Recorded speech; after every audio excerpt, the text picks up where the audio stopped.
안녕하세요. 오늘은 여러분께서 보내주신 유튜브 영상 녹취록 하나를 좀 보려고 하는데요. 그 적립형 군인 월급 제도라는 이게 좀 흥미로운 아이디어더라고요. 현재 군 장병 월급 문제랑 또 그 대안으로 나온 이 제안 핵심을 한번 파헤쳐 보겠습니다. 네, 안녕하세요. 이 자료가 단순히 월급을 그냥 올리자 이런 차원이 아니라요. 군 복무를 이 청년들의 어떤 장기적인 성장, 자립 이런 관점에서 접근하는 게 좀 새롭더라고요. 현금 지급 방식이랑 또 전역 후에 쓸 적립금 이걸 어떻게 운용할 건지 그 가능성을 좀 깊게 들여다보면 좋을 것 같습니다. 네, 그럼 우선 자료에서 말하는 지금 상황부터 좀 짚어볼까요? 군장병 월급 계속 오르고는 있다고 하지만요. 여전히 그 사회 최저임금하고는 좀 차이가 크고 복무 기간 동안 아무래도 경제적으로 좀 단절되니까 이게 전역하고 나서 사회 돌아갈 때 부담이 된다. 이런 지적이 있네요. 자, 이 부분을 한번 좀 자세히 들여다보죠. 그렇죠. 그래서 이제 이 영상에서는 대안으로 월급의 30%는 현금으로 바로 주고 나머지 70%는 전역할 때 나중에 지급하는 적립금 형태로 하자 이렇게 제안을 하는 거죠.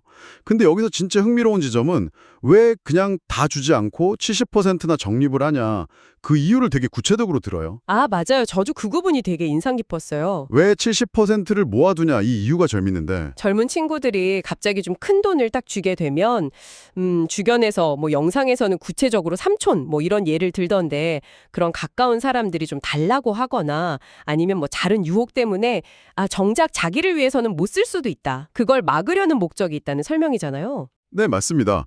그러면서 이 적립금 용도를 딱 정해놓는 거죠. 전역하고 나서 학업을 계속하거나 사회 정착하는 자금으로요. 이게 특히 가정 형편 때문에 좀 학업을 중간에 멈추고 군대 온 청년들이 생각보다 많거든요. 그럴 때 이 제도가 진짜 좀 실질적인 도움이 될 수 있다. 이렇게 보는 거예요. 예를 들어 부모님이 자녀 군 복무 동안에 잠시 경제 활동을 줄이셨다가 전역했는데 다시 학비, 이 목돈을 마련하기가 쉽지 않잖아요.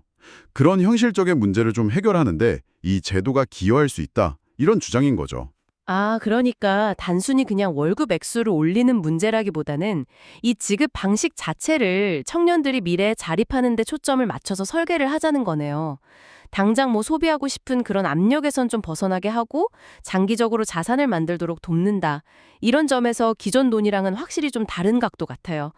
이게 시저하는 바가 좀 크다고 보는데요. 네, 맞아요. 결국 이 주장의 핵심은 군 복무 기간을 그냥 의무만 때우는 시간이 아니라 국가가 청년들의 미래 설계를 좀 적극적으로 지원하는 투자 기간으로 보자. 이런 철학인 거죠. 그러니까 청년한테 투자하는 게 곧 국가 미래에 대한 투자다. 이렇게 보는 거고요. 이런 목적이라면 세금을 이렇게 쓰는 것에 대해서 국민들도 충분히 공감하고 보람을 느낄 수 있을 거다. 이런 논리입니다. 국가가 청년들의 어떤 가능성에 주목하고 그걸 좀 뒷받침해야 한다. 이런 시각이네요. 네, 그렇습니다. 영상은 여기서 한 발 더 나아가요. 한국 청년들을 그냥 단순 노동력으로 볼 게 아니라 지식을 갖춘 인재, 영상 표현대로라면 일종의 연구원으로 봐야 한다. 그래서 이들의 성장을 지원해야 한다고까지 주장합니다. 그러니까 지식인으로서 잠재력을 키우고 뭔가 연구에 집중할 그런 환경을 만들어주는 게 중요하다는 거고요. 이런 시스템이 만약 잘 갖춰지면 국제사회에도 굉장히 좋은 모델이 될 수 있다. 이런 비전까지 제시하더라고요. 정리를 좀 해보면 오늘 살펴본 이 자료는 군장병 월급 문제를 30%는 현금으로 70%는 적립이라는 좀 구체적인 방식으로 풀려고 하면서 동시에 이게 그냥 돈 문제가 아니라 청년들의 장기적인 자립이나 성장 지원이라는 더 큰 그림을 그리고 있다. 이렇게 볼 수 있겠네요. 네. 그리고 흥미로운 점은 이 자료가 이런 제도적인 지원 이야기에서 그치지 않고 더 근본적인 태도에 대한 이야기로까지 가더라고요. 그러니까 사람을 어떻게 대해야 하는가 이 문제요. 자료 후반부에 보면 올바른 인간관계라든지 인성교육의 중요성 같은 걸 언급하는데요. 여기서 어쩌면 중요한 질문이 생기는 것 같아요. 개인의 성장과 사회 발전을 위해서 사람을 바르게 대하고 지원하는 것이 중요하다. 이런 관점에서 봤을 때요. 오늘 우리가 이야기 나눈 이 군정병 지원 방안 외에도 우리 사회나 혹은 여러분의 일상에서 이 원칙을 좀 어떻게 적용해 볼 수 있을지 한 번쯤 생각해 보시는 것도 의미 있지 않을까 싶습니다.